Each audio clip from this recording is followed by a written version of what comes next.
நம்ம பேரண்ட்ஸை ப்ரௌடாக ஃபீல் பண்ண வைக்கிற ஒன் ஆஃப் த பெஸ்ட் மூமெண்ட்டே கான்வெகேஷன். அப்படிப்பட்ட கான்வெகேஷன் அட்டன் பண்ணாதன்னா வித் லாட் ஆஃப் எக்ஸைட்மெண்ட் இந்த கான்வெகேஷன் அட்டன் பண்ண கிளம்புனேன். Because it's a convocation for my fashion.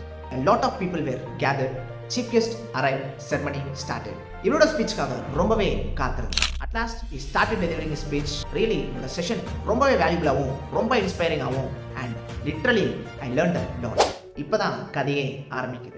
After completing his speech, he asked us to raise a question.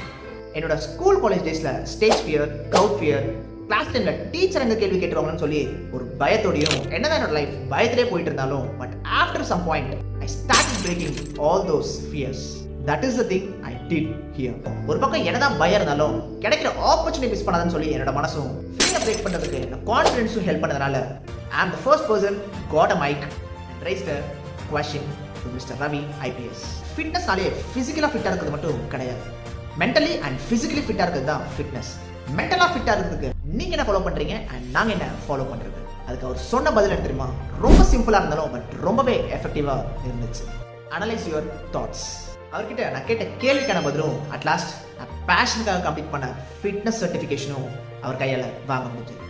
It's my first step towards my passion. Really it's a great start.